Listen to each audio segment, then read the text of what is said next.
I never thought my quiet life as a retired history teacher would end up in a storm of betrayal, greed, and hidden legacies. My name is William Harper, and for 40 years, I lived beside my wife, Elizabeth, believing I knew every corner of her world. We had a modest home in Seattle, a circle of friends, and a routine built on comfort rather than extravagance. But after she passed away, I discovered she had lived another life entirely, one filled with secret investments, silent partnerships, and an empire I never dreamed existed. At the lawyer's office, as I sat in my funeral suit, I learned the truth. Elizabeth had left me as the sole beneficiary of her estate worth $68 million.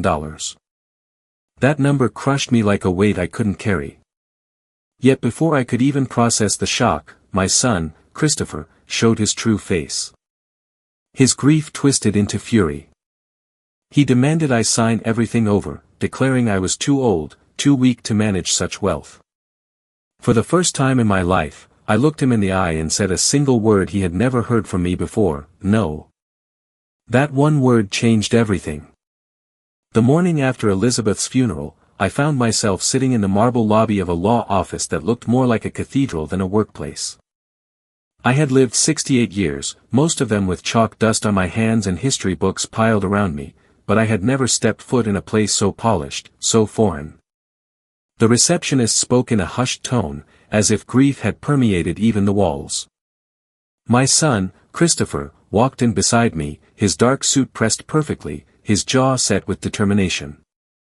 He offered me a brief nod, a performance for the strangers watching us, but his eyes held no warmth.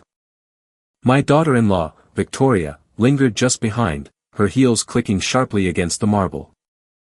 She placed a hand on Christopher's arm, a silent signal that she was ready to pounce on whatever opportunity came her way.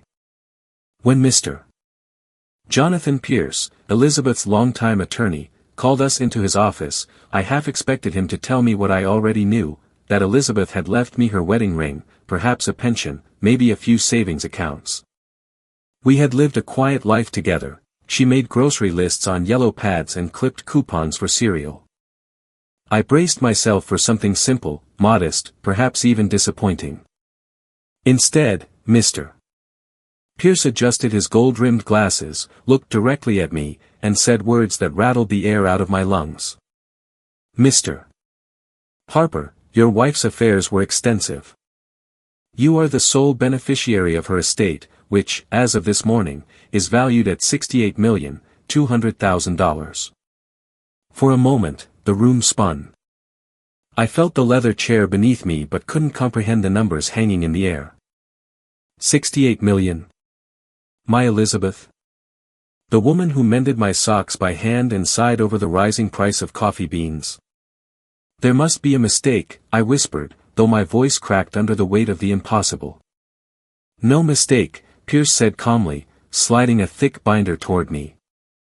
Elizabeth began investing nearly 3 decades ago. Biotech startups, renewable energy, and a series of software patents she quietly purchased. She built a silent empire, all under a blind trust. She wanted it this way, modest on the outside, formidable in reality. My eyes traced the embossed lettering on the binder. It felt too heavy to touch. But Christopher didn't hesitate. His hand twitched toward the table, his eyes wide with a hunger he couldn't disguise. 68 million, he muttered, almost reverently. Then, louder, more confident, Dad, this is extraordinary. But it's a lot to manage. You'll need help. Mr. Pierce's expression didn't change, but he slid another object across the desk, a brass key, polished and cold, with a tag engraved only with a single word, Haven. Your wife left instructions, Pierce continued. This key opens an estate in Maine. Completely off the public record, owned by the trust. She wanted you to have it, Mr. Harper. She called it your safe haven. The key gleamed in the soft light, and for the first time, I realized Elizabeth had prepared for a future I never saw coming. Christopher leaned forward, his voice lowering into the practiced cadence of persuasion. Dad, let's be realistic. This isn't about you anymore. It's about legacy, about building something bigger than ourselves. I have experience with real estate. With my management, we can multiply this fortune, protect it from risk. Victoria chimed in, her tone sharp but sugar-coated. Exactly. Think of what Christopher could do with this capital: new developments, ventures, opportunities. This isn't the time for hesitation. It's the time for decisive action. I sat there, the brass key heavy in my palm, the air suddenly thick with the smell of ambition. For decades, I had given Christopher everything he asked for, co-signed his loans, bailed him out of debts, even paid the down payment on his first home. Saying yes had been the rhythm of my life as a father. But Elizabeth's letter, tucked inside the binder, echoed in my thoughts even before I read it. I could almost hear her voice, calm and steady, "Don't give it away. It was meant for you." I cleared my throat, my heart pounding like a drum in my chest. "Christopher," I said slowly, meeting his piercing eyes, "this was your mother's work. She wanted me to have it. And until I understand everything, I won't be signing anything over." The silence that followed was suffocating. Christopher's jaw tightened, his leg stopped its restless bouncing, and Victoria's smile thinned into something brittle. They had expected compliance, the same old yes. Instead, they were confronted with a word they had never heard from me before. No. I saw the storm ignite behind my son's eyes. It wasn't grief anymore. It was fury, dark, consuming, and directed straight at me. As we left the office, the brass key burned cold in my pocket. I didn't yet understand the fortress Elizabeth had built, nor the battle that had just begun. But I knew one thing with absolute certainty: my son would not let this "no" stand unanswered. And he would strike sooner than I imagined. That evening, I sat alone at the kitchen table of my brick house in Seattle, staring at the binder Jonathan Pierce had given me. Its pages were dense with numbers, corporate structures, and legal jargon that might as well have been written in another language. Still, one thing was perfectly clear: Elizabeth had trusted me with this, not Christopher, not Victorian. The brass key lay beside the binder, catching the dim light of the lamp. I traced its grooves with my finger, wondering what kind of place Haven was, and why Elizabeth had gone to such lengths to keep it hidden. The front door opened. Christopher stepped inside, his tie loosened, his face tight with impatience. Victoria followed, her heels clicking like gunfire across the hardwood floor. "Dad," Christopher said, his tone rehearsed, too smooth. "We need to talk. I've been thinking about what happened at Pierce's office, and I understand you're overwhelmed. Anybody would be. But this isn't something you can manage alone." I closed the binder, placing my palm on top of it as if shielding it. "Your mother wanted me to have time. Time to understand what she built. That's exactly what I intend to do." His eyes narrowed. "Time. Dad, the markets move fast. You leave money sitting, it bleeds. I can get in touch with my partners tomorrow. We'll restructure the trust, consolidate the assets, and protect the value." Victoria leaned in, her voice laced with false sympathy.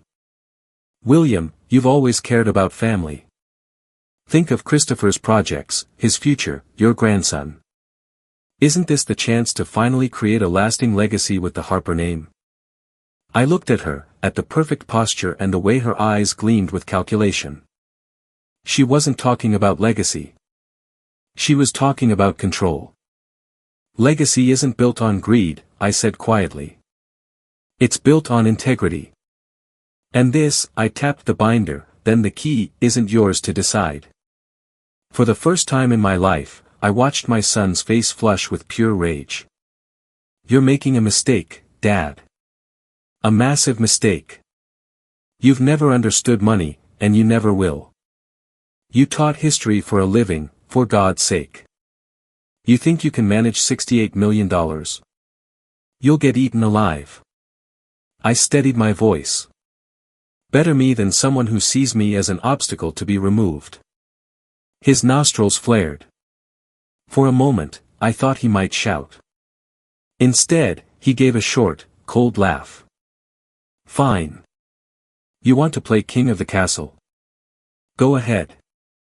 But don't expect me to sit back while you destroy everything Mom built. He turned and stormed out, Victoria following, her lips pressed into a thin, triumphant smile as if she already knew something I didn't. Hours later, I tried to sleep, but the house felt unfamiliar, heavy with tension. Every creak of the floorboards made me wonder if Christopher was plotting his next move. I shouldn't have been surprised when I found out what he did. The following morning, after a long, restless night, I went out for a walk to clear my head. The November air bit at my cheeks, but the rhythm of my steps gave me a shred of peace. When I returned an hour later, I slid my key into the lock-me key, to the house I had lived in for 40 years. It wouldn't turn. I jiggled it, tried again. Nothing. My stomach dropped. I knocked, hard, the sound echoing down the quiet suburban street. Christopher. Open the door. From inside, I heard footsteps, then his voice, muffled but unmistakable. Cold. Final. I'm sorry, Dad. This is for your own good. When you're ready to be reasonable, we'll talk. The click of a chain sliding into place followed, sealing me out. I stood on my own porch, my breath clouding in the cold air. The man of the house turned into an intruder. My hands trembled not just from the chill, but from the realization that my son had crossed a line he could never uncross. But he underestimated me. Because in my pocket, pressed against the lining of my coat, was the brass key. And Elizabeth's foresight whispered to me louder than my son's betrayal, "You are not alone, William." Not yet. I turned from the locked door, my heart heavy but resolute. If Christopher thought he had left me out in the cold, he had no idea what warmth Elizabeth had hidden for me. That "no" had cost me my home. But it had also set me on a path toward something far greater, toward the truth my wife had prepared all along. I stood on the front steps for longer than I care to admit, my knuckles sore from pounding the door that once welcomed me home. Neighbors walked past with uneasy glances, pretending not to hear, not to see the retired schoolteacher who now looked like a stranger on his own porch. The November wind cut straight through my coat, and for the first time in decades, I felt like a beggar in front of my own house. My son's words echoed behind the locked door, "This is for your own good." A cruel twist, using my grief as justification for betrayal. My chest tightened not just from cold but from something deeper, a recognition that the son I thought I knew had vanished, replaced by a man consumed by greed. I reached into my pocket and my fingers brushed against the brass key. Heavy, cold, and deliberate. Elizabeth had left it for me with purpose. She had known this moment would come. She had known Christopher's hunger would someday bare its teeth. With the street growing darker and no place left to go, I pulled out my phone and opened the business card Jonathan Pierce had slipped into the binder. On its back, scrawled in Elizabeth's handwriting, was a single phrase: "If anything happens, call this number." I dialed. A man's voice answered on the second ring, calm and clipped. "Cole." "My name is William Harper," I said, my voice unsteady. "Mr. Pierce gave me your number. My son has locked me out of my house." There was no hesitation on the other end. "Understood, Mr. Harper. Give me your location. Stay where you are." 20 minutes later, a dark SUV pulled up silently to the curb. The driver stepped out, a tall man with gray hair, shoulders broad from years of labor, eyes sharp and alert. He carried himself like someone who had seen too much, but feared nothing. "Harrison Cole," he said, extending a firm hand. "Your wife prepared for this. Please, come with me." I hesitated only a second before climbing into the warmth of the SUV. The city lights blurred past as we drove north, out of Seattle, the skyline shrinking in the rearview mirror.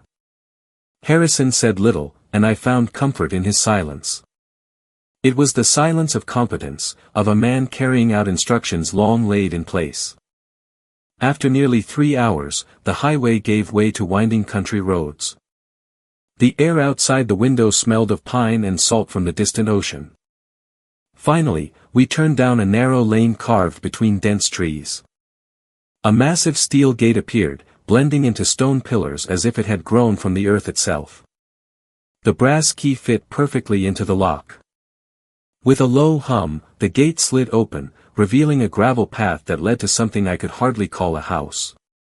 It was a fortress. A long, low structure of cedar and glass rose from the edge of a dark lake, its walls glowing faintly under the moonlight. Every line of the building spoke of strength and permanence. Solar panels stretched across the roof, discreet security cameras turned their glass eyes toward us. It felt both ancient and impossibly modern, as if Elizabeth had built a sanctuary out of time itself. Inside, the lights flickered on automatically as we entered. The great room stretched high, with beams of polished wood and a stone fireplace large enough to walk into. Shelves lined the walls, filled with the very books Elizabeth and I had once stacked in our modest home. She had brought a piece of our life here quietly, without a word, as though preparing a second life in secret. On the oak table in the center of the room rested a box. Harrison gestured toward it with a gravity that made my chest tighten. "She wanted you to open this when you arrived." My hands trembled as I lifted the lid. Inside lay a sealed envelope, my name written in Elizabeth's graceful handwriting. "My dearest William," it began. "If you are reading this, then the part of our son that I feared most has shown itself. I am so sorry I am not there to stand beside you. But I could not leave you unprepared." The words blurred as my eyes filled. She had seen it all, our son's hunger, his entitlement, his inevitable betrayal. And she had not waited idly.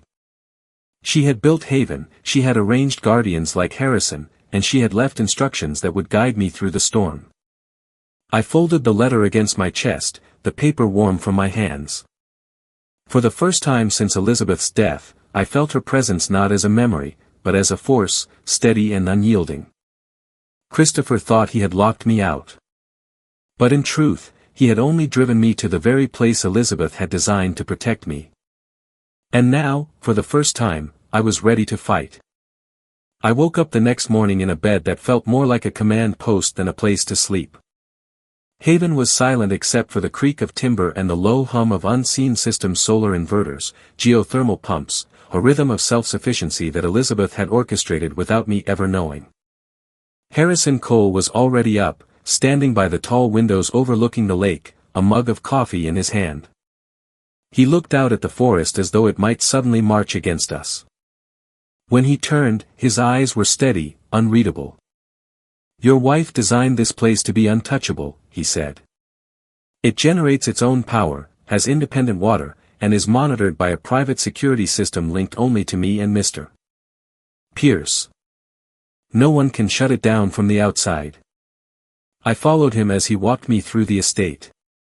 The library stretched across one wall, filled with the books Elizabeth and I had collected over decades. There was a study with multiple computer terminals, already logged into encrypted servers. A control room hummed with screens displaying every corner of the property, the driveway, the gate, even the shoreline of the lake.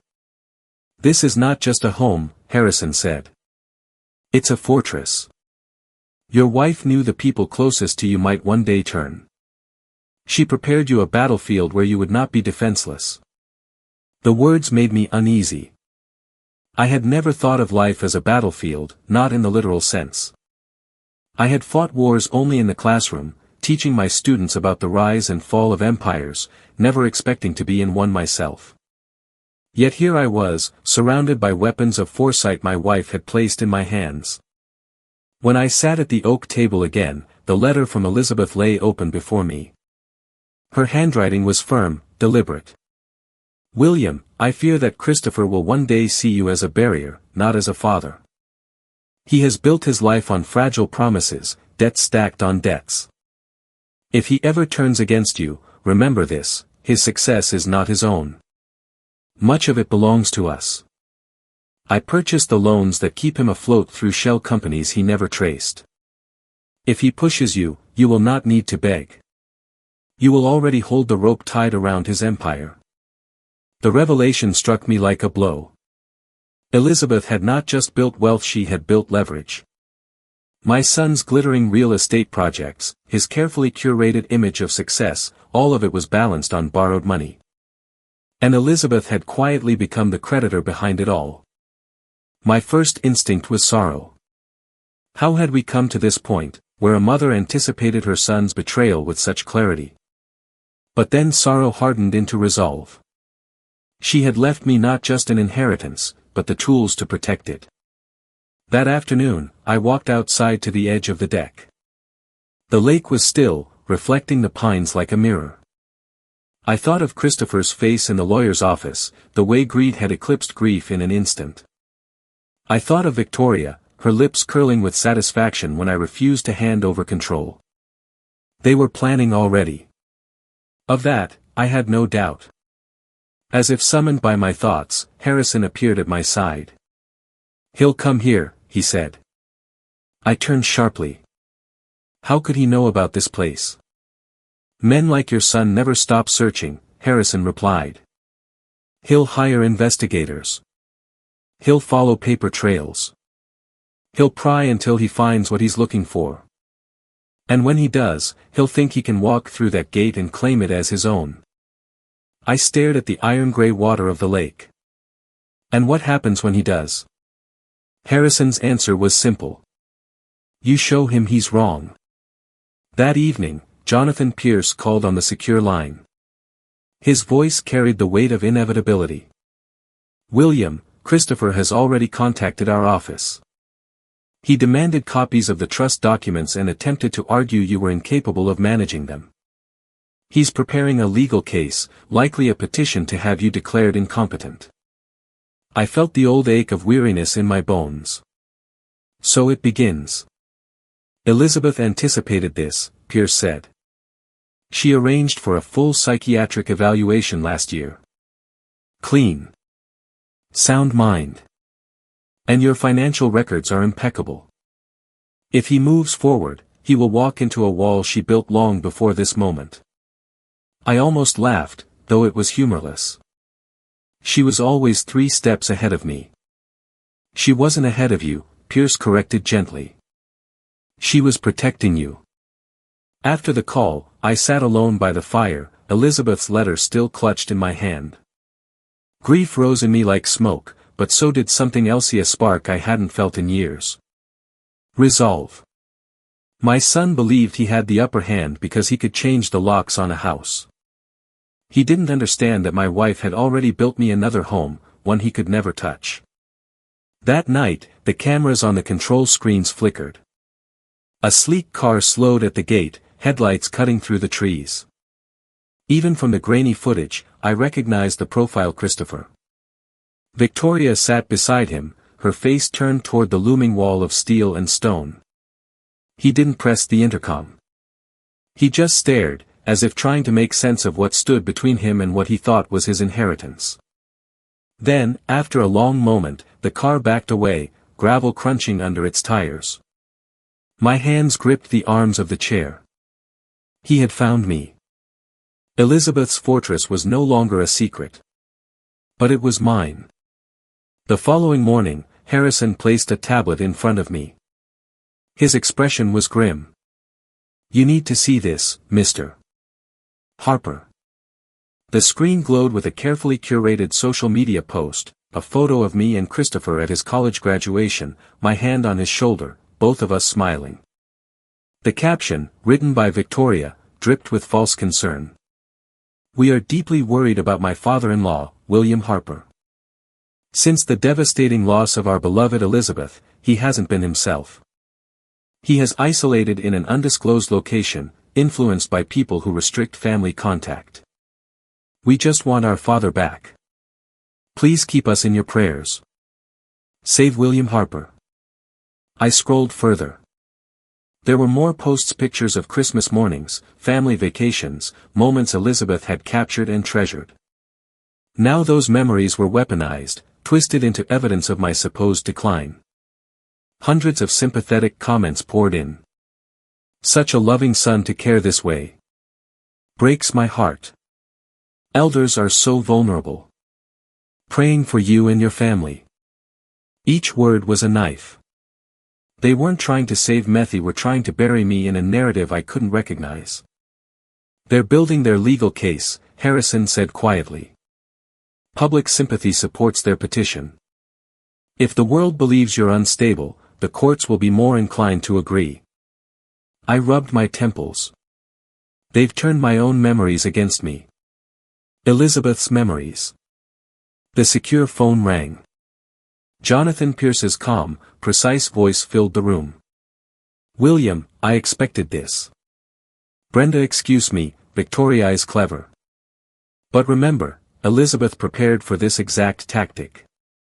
How? I asked. She instructed me to incorporate a real foundation, legally binding and recognized by the state, in both of your names. Not a flashy website, not hashtags, just a genuine institution with oversight, audited accounts, and an inaugural gift. A pause, then Pierce's voice sharpened. We will announce tomorrow that the Elizabeth and William Harper Foundation is making a $5 million donation to 3 of the largest elder care networks in the state. Quiet, dignified, and undeniable. The next day, a press release circulated through every major outlet. The headline was simple, almost stark. Widower of prominent investor launches foundation in her name, donates $5 million to elder care services. No tearful photos. No hashtags. Just numbers, facts, and a gesture too powerful to ignore. By nightfall, the online narrative had flipped on its head. The same bloggers who had amplified Victoria's posts now scrambled to cover the donation. Comment sections became a battlefield. Wait, so the son says the father's unstable, but the father just gave millions to charity. Sounds like a scam to me. Save William Harper is starting to look suspicious. This man lost his wife and honored her with a foundation. That's dignity. That's strength. By the second evening, Victoria's posts were flooded with angry replies. Where did the donations go, Victoria? Is Save William Harper just a ploy? By morning, the entire website she had launched for their foundation was gone. Erased. I sat by the fire, staring into the flames. Elizabeth had always hated performative charity. When she gave, it was quietly, meaningfully. Now, even in death, she had reclaimed her name from those who tried to twist it. Christopher, however, didn't disappear. 2 days later, Harrison intercepted a courier at the gate. He brought me a thick envelope sealed with legal tape. Inside was a petition filed in King County Court, emergency conservatorship. They wanted me declared incompetent. They wanted control of everything. I read each line carefully. Their claims were ruthless, that I was suffering delusions, isolating myself, being manipulated by outsiders. They painted Haven as a gilded cage, Harrison as a predator, Jonathan Pierce as a schemer. I clenched the papers until they crumpled. They've declared war. Pierce's voice over the phone was steady, almost bored. Predictable. Standard procedure when greed outruns patience. But remember, Elizabeth left us with ammunition. Last year, she arranged for a full psychological evaluation under the guise of a routine checkup. You are of sound mind, William, and we have medical certification to prove it. We'll counter not just with a defense, but with a restraining order against Christopher and Victoria for harassment and undue emotional distress. The anger in me simmered into something colder, sharper. This wasn't just about money anymore. This was about my name, my dignity, my sanity. They wanted to erase me from my own story, to cast me as a weak old man unfit to defend what Elizabeth and I had built. But they underestimated what it meant to live beside a woman who prepared for every storm. That night, I stood on Haven's deck, staring out at the black water of the lake. The air smelled of pine and wood smoke. For the first time since Elizabeth's death, I didn't feel like a victim. They think they've trapped me, I said aloud. Harrison, standing quietly a few feet away, answered with his low, steady voice. They haven't met the man Elizabeth knew you could be. The brass key in my pocket felt heavier than ever, no longer just a symbol of shelter, but of responsibility. Elizabeth hadn't left me $68 million to squander or surrender. She had left me a weapon. And now, the first blow had landed. The morning after the conservatorship papers arrived, Haven felt different. Not less safe. Elizabeth had built it to withstand storms, but charged, alive, like the air just before thunder. The fight was no longer looming. It had begun.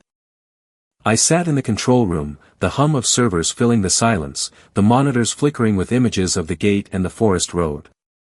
The petition lay open on the table beside me, its words sharp as blades: erratic behavior, delusions, inability to manage affairs. They wanted to paint me as a man broken by grief, a puppet in the hands of others. They wanted to drag me into court and strip me of everything Elizabeth had entrusted to me. But Elizabeth had left me more than money. She had left me a playbook.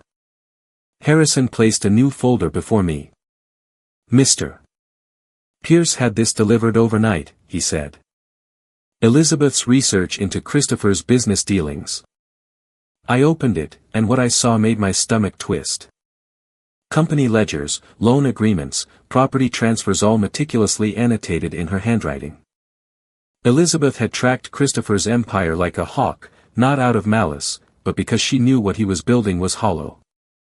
His projects, luxury condos, flashy developments, endless expansions, were funded by layers of debt. Loans stacked on loans, some legitimate, others hidden behind shell companies. And the signature on several of those loans was Elizabeth's holding companies. The realization hit like a lightning bolt: my wife had become her son's silent creditor. Christopher thought he owed his empire to 3 separate banks. In reality, he owed it to her. Now, he owed it to me. "She owned his debt," I whispered. Harrison nodded. "Which means you do. And debt, Mr. Harper, is leverage." The thought both sickened and steeled me. My wife had prepared for the day her own son would turn against us, and she had chosen the most unassailable weapon: not sentiment, not pleas, but control of his lifeline, money. That afternoon, Pierce called on the secure line. "William, it's time. We're going to use the position Elizabeth built." I listened as he outlined the plan. It was not about shouting or threats. It was about pressure, quiet and relentless, the kind no courtroom could dismiss. Within hours, Pierce had arranged a conference call with a man named Andrew Bishop, head of risk management at Commonwealth Financial, one of the institutions heavily tied to Christopher's developments. I sat at Haven's oak table, the secure speakerphone glowing red. Pierce's voice was calm, authoritative. "Andrew, I have Mr. William Harper here with me. As trustee of the Harper estate, he has a concern to express." My heart pounded, but I forced my voice steady. "Mr. Bishop, as you know, the Harper estate holds significant positions across multiple institutions, including yours.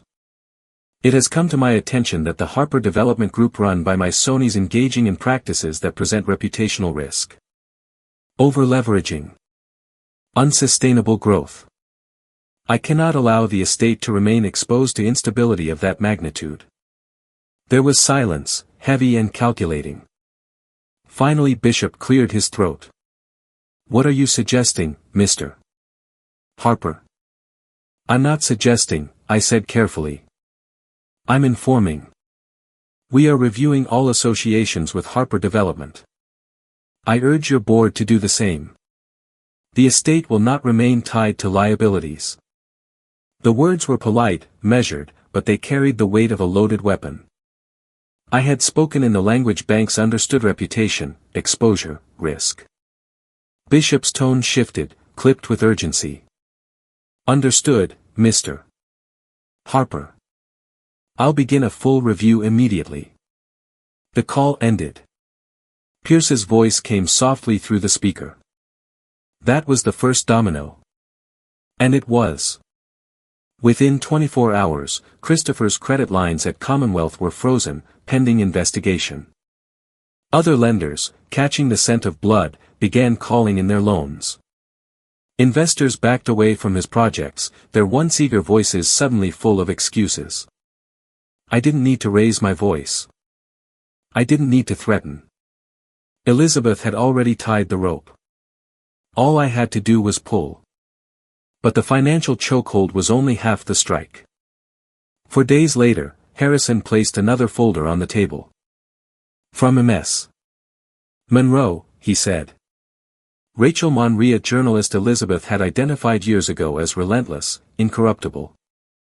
I had sent her the documents through Pierce, Christopher's shell companies, the hidden condo, Victoria's personal slush fund disguised as consulting fees. Rachel hadn't published yet. Instead, she sent back her own preliminary report, 100 pages of financial autopsy, every dirty detail laid bare.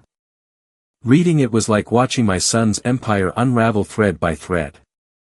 I could have sent the report directly to Christopher, used it as leverage to force him to back down. But that was the old meth father who believed in conversations, in second chances. The new meth man Elizabeth had forged through foresight understood something harsher. This wasn't about saving Christopher. It was about protecting her legacy. So we sent the report anonymously to the Tribune. Addressed directly to Rachel Monroe. The die was cast. For the next few days, Haven felt suspended in a strange calm. The lake shimmered under winter light, and yet my monitors showed the tremors of what we had set in motion. Financial ripples turned into waves. Christopher's name began to surface in hushed conversations in boardrooms across Seattle. And I knew Rachel's article was commingled. It was only a matter of when. At night, I sat by the fire, Elizabeth's letter resting in my lap. I traced her handwriting again and again, the words that had become both shield and sword, use what I built not to surrender, but to defend. Christopher thought he had me cornered, an old man he could paint as feeble. What he didn't understand was that I wasn't fighting alone.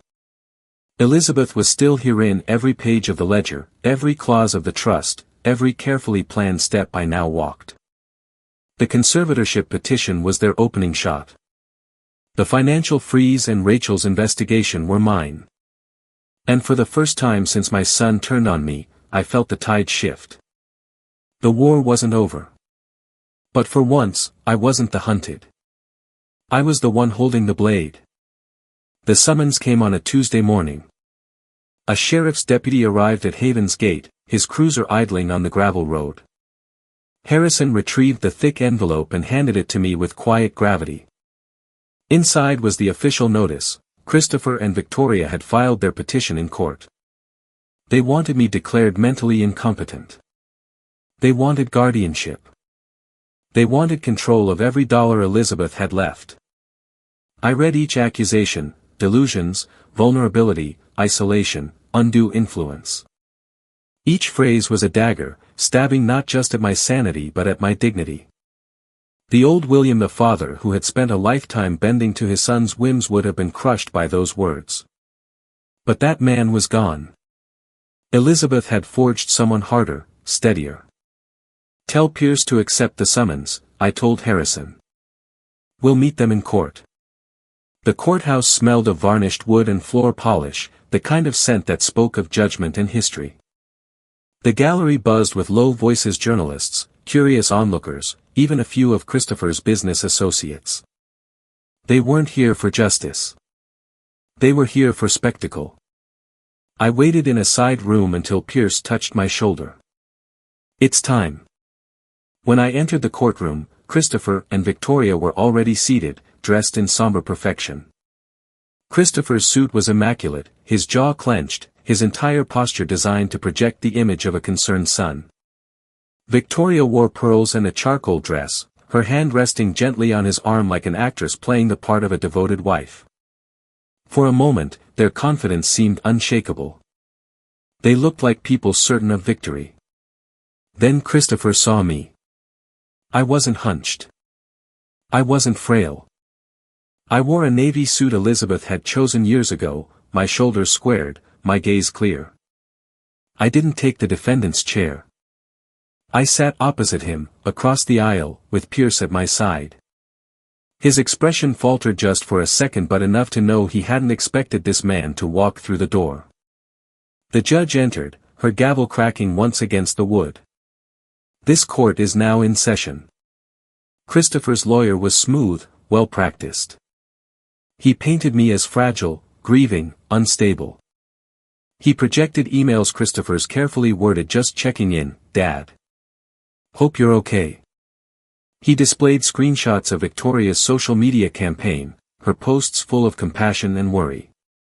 To the untrained eye, it looked like concern. To me, it was poison dipped in sugar. When their lawyer finished, the judge turned to Pierce. "Mr. Pierce, your response." Pierce rose slowly, his presence calm but commanding. "Your Honor, the plaintiffs have told a story. We are here to present facts." He outlined my recent psychiatric evaluation conducted months before Elizabeth's death, pristine and unquestionable. He produced decades of financial records, meticulous and sound. He detailed the foundation Elizabeth had prepared, the $5 million donation already distributed to elder care networks.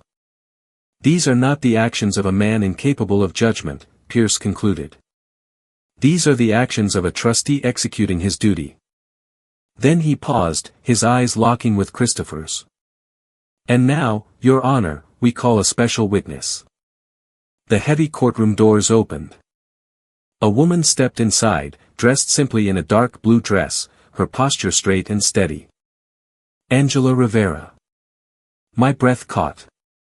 Christopher stiffened in his seat, color draining from his face.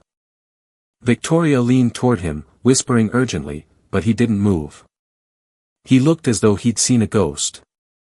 Angela walked to the witness stand, raised her hand, and swore the oath. "Ms. Rivera," Pierce began, his tone measured, "please state your relationship to the plaintiff, Christopher Harper." Her voice was clear, unshaken. "Christopher Harper is my ex-husband. We were married 20 years ago." A ripple of surprise moved through the gallery. Cameras clicked. Reporters leaned forward. "And did you have children together?" Pierce asked. "Yes," Angela replied. "A son. His name is Daniel." She glanced briefly toward the gallery. My eyes followed, and there he was. A tall young man, 19, with dark eyes and a jawline that mirrored Christopher's. Daniel Rivera Harper. "My grandson." Angela's voice did not waver. "When I told Christopher I was pregnant, he told me the child would ruin his career. He gave me $500 and told me to take care of it. Then he left. He has never provided support. Not a single dollar." The courtroom buzzed with shock. Christopher shifted in his chair, his fists clenching on the table. Pierce stepped closer to the bench. "And who supported your son, Ms. Rivera?" Angela's gaze softened as she looked at me. "Elizabeth Harper. She found us 10 years ago. She set up an education fund for Daniel. She called every month. She sent birthday gifts. She was his grandmother in every way but name. She told me she kept it secret to spare William the pain of knowing the truth about his son." My throat tightened. Elizabeth, always stronger than me, always protecting in silence, had carried this burden alone. The judge leaned forward, her eyes sharp. "Do you have documentation?" "Yes," Angela said firmly. "Bank records. Letters. Photos." Pierce produced a file, Elizabeth's handwriting visible on several pages. The evidence was undeniable. Finally, Pierce lifted another document from his binder. "Your Honor, we submit an amendment to the Harper Trust, executed and notarized 1 year before Elizabeth's death. I will read the final clause." The courtroom fell silent. "In the event that my husband, William Harper, is deceased or declared incapacitated, the role of successor trustee and sole beneficiary shall not pass to my son, Christopher Harper. Instead, all rights, titles, and assets will pass immediately to my grandson, Daniel Rivera Harper." The words echoed like a gavel strike. Christopher's face collapsed into disbelief. Victoria's mask cracked into fury. The gallery erupted in gasps, cameras flashing like lightning. The judge banged her gavel. Order. But order had already been restored, not in the courtroom, but in my heart. Elizabeth's final move was clear, precise, devastating. She had given me the strength to stand, and she had given our grandson the future.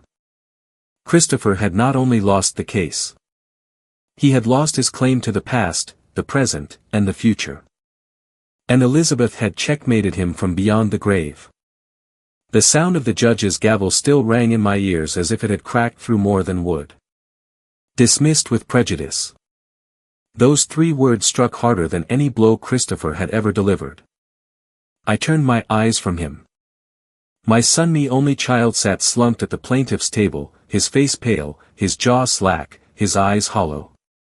The crowd of reporters didn't care about his despair, they cared about the spectacle, about the image of a man undone in front of the world.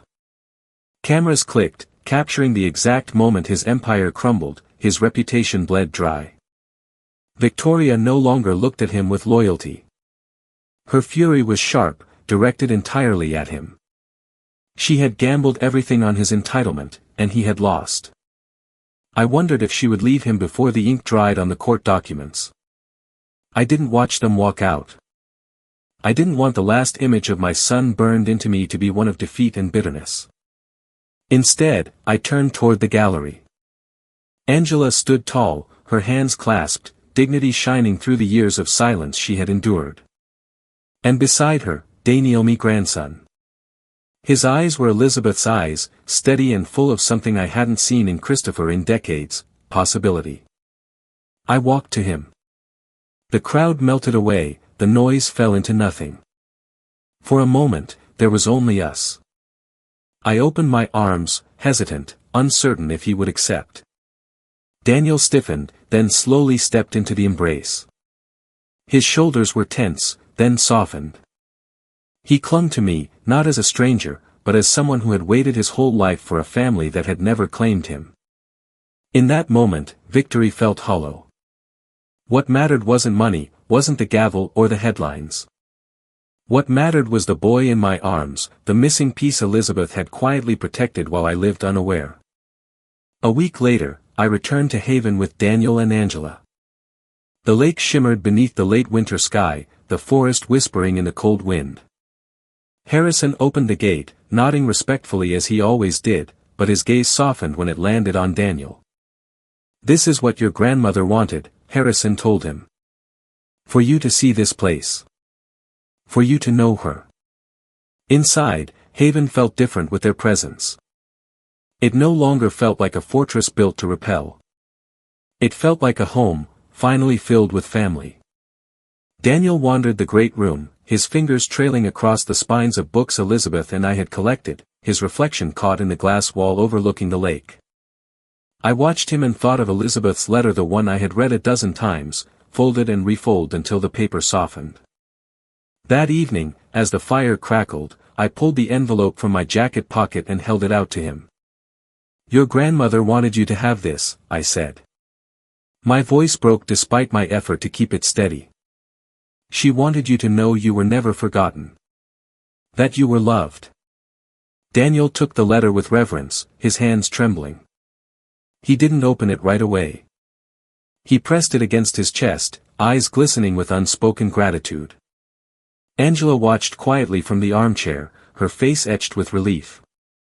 After years of silence, of raising her son without acknowledgement, the truth had finally been spoken in public. Justice had come not through bitterness, but through the clarity of facts Elizabeth had prepared. The days that followed were quiet but purposeful. Harrison showed Daniel the workings of Haven, the geothermal systems, the satellite links, the security controls. Daniel listened carefully, his young mind absorbing everything. Where Christopher had once demanded, Daniel asked questions. Where Christopher had wanted power, Daniel wanted understanding. I felt something stir in me I hadn't felt in years, hope. The newspapers painted their version of the story.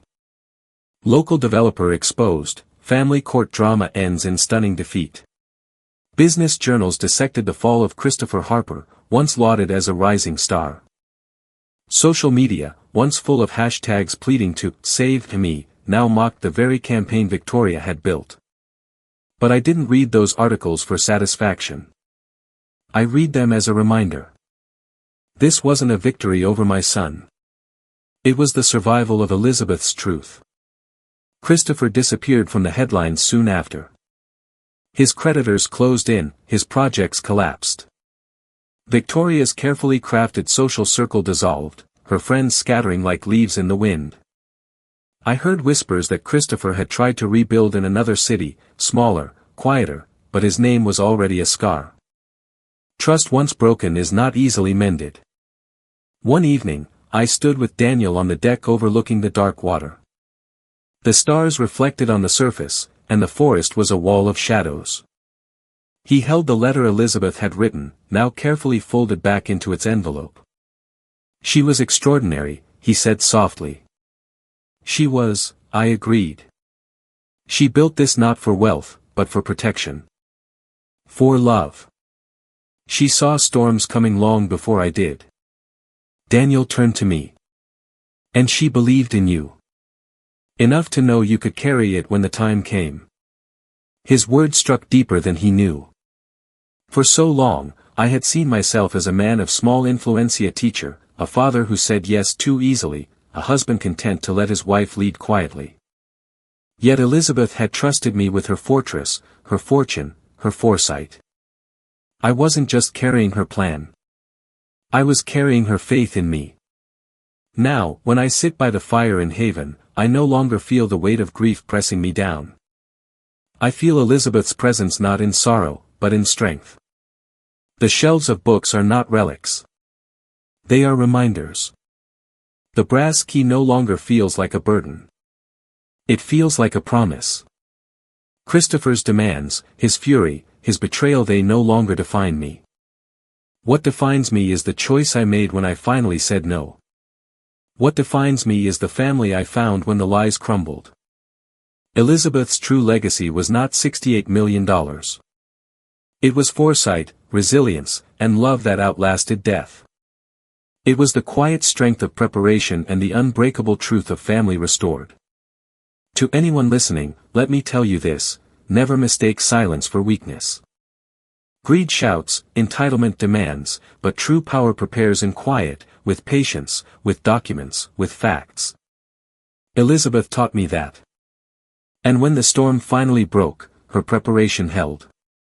Justice had the final word, not greed, not lies, not betrayal. And as I stood with my grandson, the night air cold but the fire inside Haven warm, I knew one truth with absolute certainty.